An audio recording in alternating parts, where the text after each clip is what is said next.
This next fly I'm going to be using UTC 140 denier in a dark brown.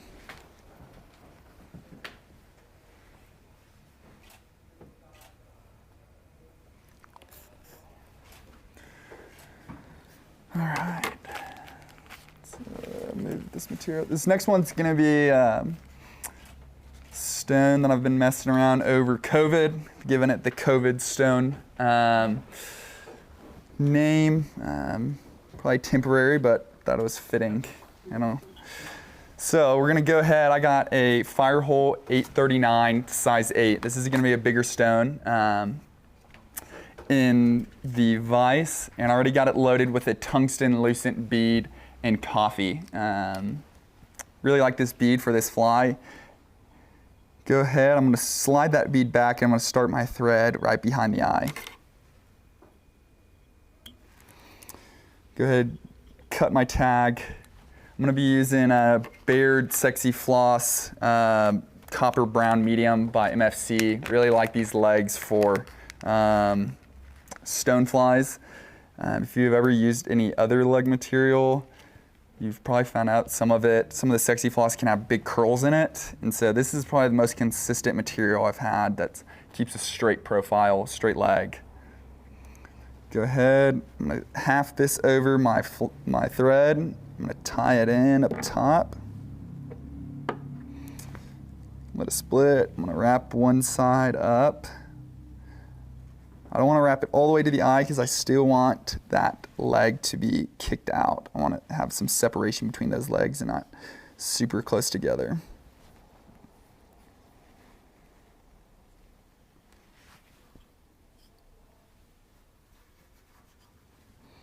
All right, we got those tied in. Come in here. You can cut these legs however you want. I like to be almost about 2 inches or so, maybe a little smaller. You can always go back and trim them at the end. Go ahead, I'm just gonna wrap down, create the body, and I'm going to whip finish.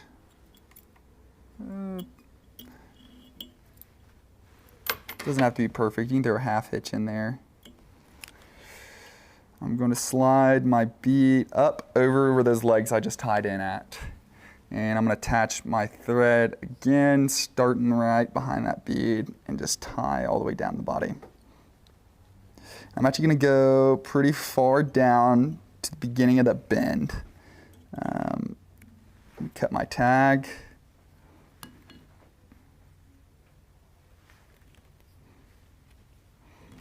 I'm now going to add a little bit of wire. Yeah, I use this stone a lot during the high water months and during the salmon fly hatch, of course, and then a lot in town of Montrose just to get me down, but also there's a ton of stoneflies in town and fish seem to really like it. So I'm gonna go back over my lead wraps one more time. I'm gonna go ahead and pinch that off. This is gonna help me just build a little bit of a taper on this stone. I know it's not super pretty, but neither are stone flies.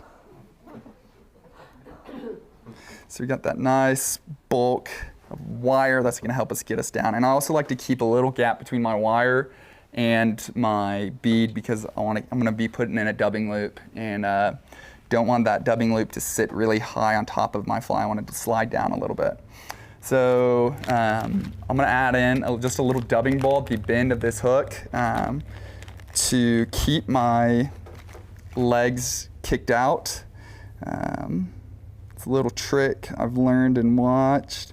So go ahead, I'm gonna just slide just a little bit of dubbing on there and right on the bend of that hook, I'm gonna tie in just to make a little ball of dubbing.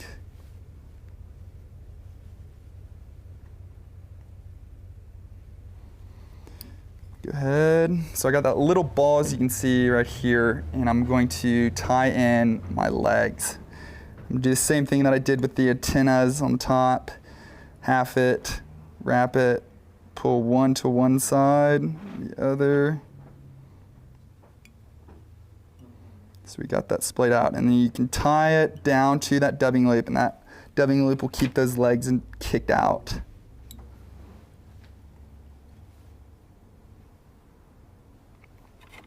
Just like so. I'm going to bring them down together even, cut them. That one's splayed out a little bit, pull it. All right. Go ahead, I'm going to just do a couple wraps over those lead wraps. Secure them. I'm going to go all the way back down to where I just tied my legs in, and I'm going to be using Fly Fish Foods small stonefly chenille in coffee black. Really like this material for all my stoneflies. Keeps it slim, but it's easy to taper, and yeah, it's really nice material.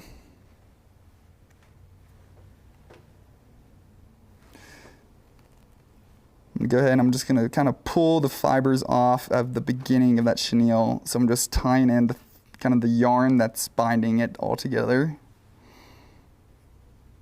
I'm going to go ahead and wrap my thread all the way back up. Go through a hitch in.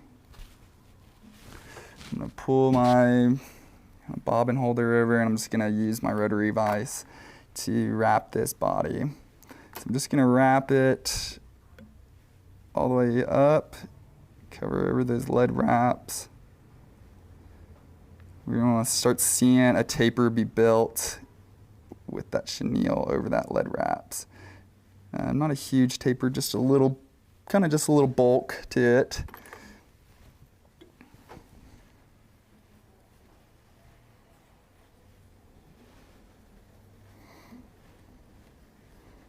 Go ahead, tie this chenille off.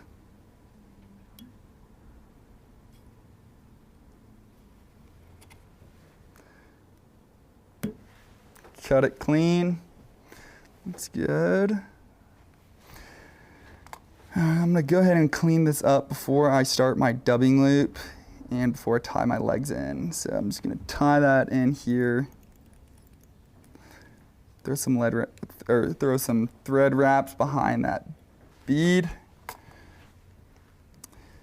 I'm tying my legs on both sides, right in the middle, right behind that bead. Perfect. Do the same thing, half it over your thread, wrap down. Awesome. And before I start my dubbing loop, I'm going to go ahead and come in here and I'm going to trim those legs free so they're not all in my way. And if they're kind of sticking close to the body, that's all right, because this dubbing loop's going to keep them kicked out. So I'm going to wrap my thread and try to get rid of that.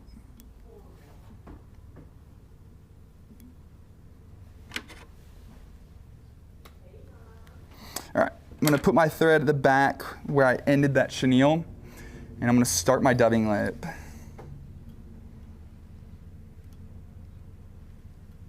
It can be a little hard sometimes with all these. Golly.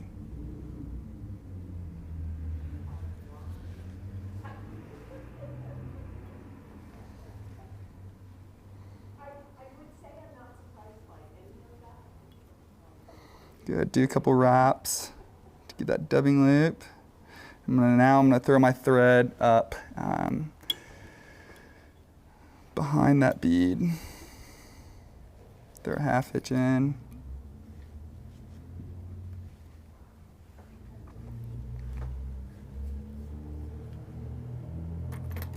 Just like so. I'm going to get my dubbing twister. I'm going to slide that in there, and meanwhile I'm going to create my dubbing loop. I don't know if y'all will be able to see this. Yeah, it might be easier for this camera. This is a little trick. I was tying this fly just in with a soft hackle feather, and then Charlie Craven did this video of his new fly, the Darth Prince maybe, and really liked this idea that he did, and he created a dubbing loop using Coq de Leon and just either an ice dub or any type of dub that has a little bit of flash in it. So today I'm going to be using the Arizona Diamond dub. This is in a pheasant tail color. And I'm just gonna go ahead and kind of go through these fibers to get it nice and even. So I have all my fibers going the direction that I want them. I'm gonna go ahead and lay this on my cutting board or on my bead magnetic board to build this composite loop. I'm just separate it. I don't want it super thick. I just want those flashy fibers to be seen. Now the next trick can be a little tough. What we're gonna do is I'm gonna grab a cocktail feather. I'm gonna trim off the fuzzy stuff, strip it off. What I'm gonna do is I'm gonna grab this feather. I'm gonna just get those fibers straight. So they're just poking straight out. What I'm gonna do is I'm gonna almost lay that right over my dubbing loop. If I can get a good shot. I'm gonna cut those off and just lay those on top of that dubbing loop. I'm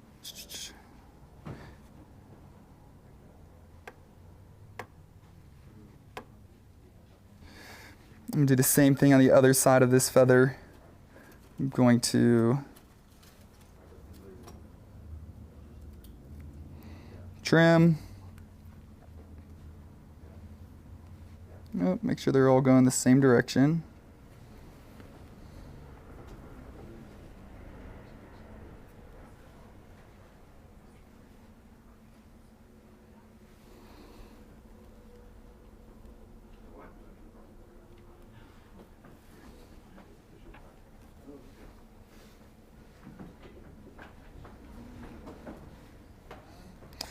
I'm gonna do just a little bit more of this feather in that dubbing loop.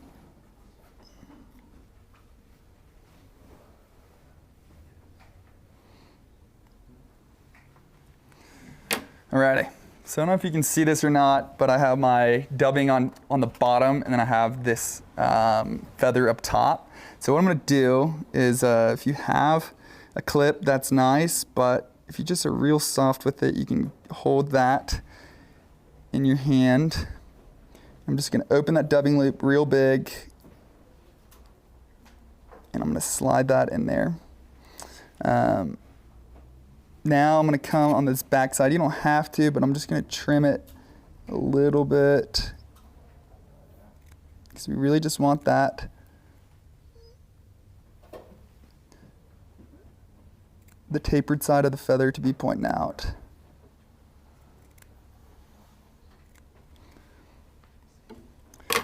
We're gonna go ahead, now I'm just gonna pull those out just a little bit. I'm gonna start twisting my dubbing loop up.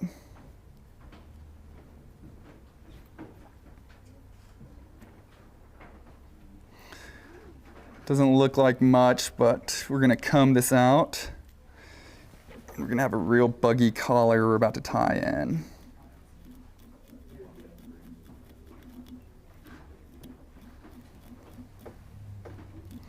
Take your time, get these fibers nice and plucked out.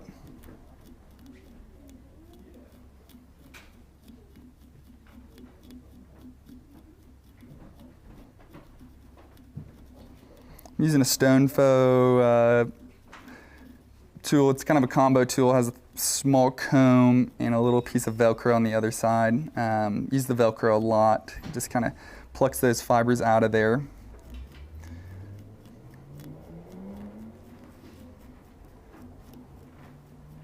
All right, just get these last touches nice and clean. So as you can see, I got this really nice dubbing loop. I got this feather coming out. I got this bronze flash on there, and the synthetic material poking out, which is really nice. Gives it a really buggy look. And when I'm start wrapping this dubbing loop around, I'm gonna do 2 wraps behind the legs. Then I'm gonna jump it between the legs. And now I'm going to Stroke the front legs back. I'm just gonna do one wrap between the legs, and then I'm gonna jump it in front of the legs and right behind that bead. Stroke those fibers back. Do one more just to get it nice and secured.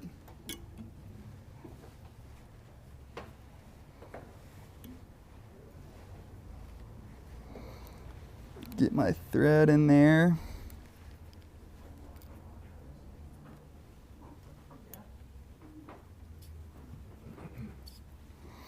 Tie that dubbing leaf off.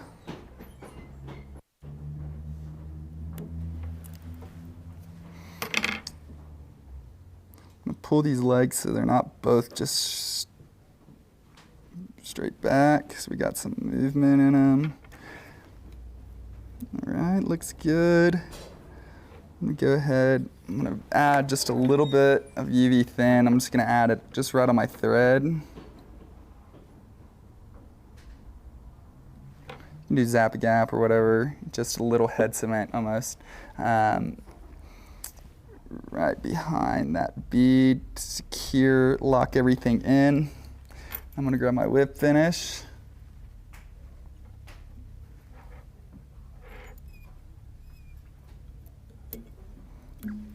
Whip it off. I'm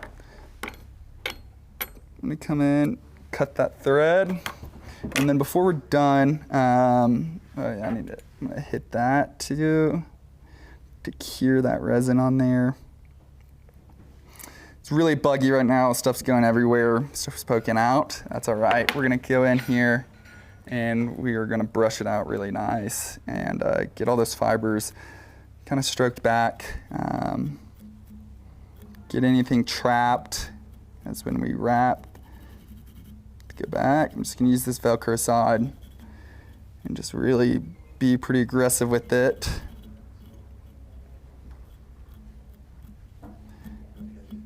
And stroke those fibers back. Again, I'm gonna try to keep these legs a little separated. As you can see, they got a little uneven when I trimmed them. So I'm gonna come in here, pull them all the way up again, trim them again. Now we got a little bit more even legs.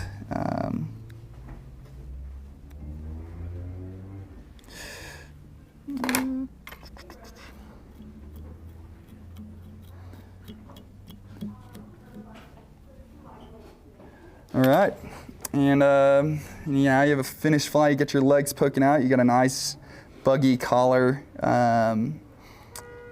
that's gonna move a lot in the water. You got a nice tapered body, legs that are gonna be wiggling around in the water, and that's the COVID stone.